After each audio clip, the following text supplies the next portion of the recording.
Hope you all doing good. It's Saturday morning.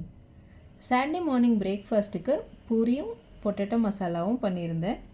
Puri monthly once அந்த மாதிரி தான் இருக்கும் வீட்டில். ஸோ பூரி செய்கிற அன்றைக்கி கொஞ்சம் எக்ஸைட்டடாக இருப்பாங்க பசங்க. அது என்னன்னே தெரியல, வீக் டேஸ் ஆனால் 7 மணிக்கு முன்னாடி வரையும் முழிப்பே வராது. இதே வீக்கெண்டுனா 5-5:30 மணிக்கு முல்லாம் இப்படி வீட்டை சுற்றி என்னென்னலாம் கிஃப்ட் இருக்கோ இதெல்லாம் உட்காந்து ஷோகேசஸ்லாம் பார்த்துட்ருக்க மாதிரி ஆயிடுது. பசங்களுக்கு ஸ்கூலில் ஷோ அண்ட் டெல் ப்ராஜெக்ட் இருக்குது வர வாரம். அவங்களுக்கு மாடல் பண்ணுறதுக்கு கொஞ்சம் ஹெல்ப் பண்ணிகிட்டு இருந்தேன். பொண்ணு அவளே பார்த்துக்குவா, பையனுக்கு மட்டும் கொஞ்சம் ஹெல்ப் பண்ண வேண்டியிருக்கும். மேக்ஸிமம் அவனையும் உள்ளே இன்வால்வ் பண்ணி பண்ணுறோம். டைம் ஒரு 11 o'clock ஆகிடுச்சு. இன்னும் ஒரு 2-3 ஹவர்ஸில் எக்ஸ்ட்ரா கிளாஸஸ்லாம் பசங்க போவாங்க. அதுக்கு முன்னாடி லஞ்ச் ப்ரிப்பேர் பண்ணணும்.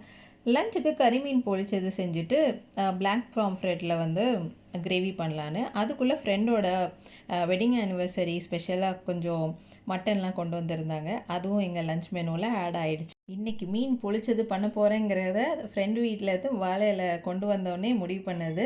ஸோ சக்ஸஸ்ஃபுல்லாக மீன் பொழிச்சதும் பண்ணியாச்சு. வேகமாக சாப்பிட்ணுன்னால அடுத்து கிளாஸ் போகணும், வேகமாக சாப்பிட்ணும் அப்படின்னு சொல்லிட்டு இருந்தா.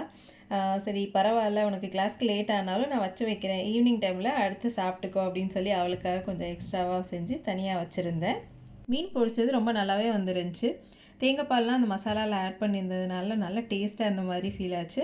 இது எனக்கு ஃபஸ்ட் டைம்லாம் இல்லை, நான் நிறைய தடவை பண்ணியிருக்கேன். ஸோ இதுதான் என்னோடய லன்ச் மெனு. தேங்க்ஸ் ஃபார் வாட்சிங்.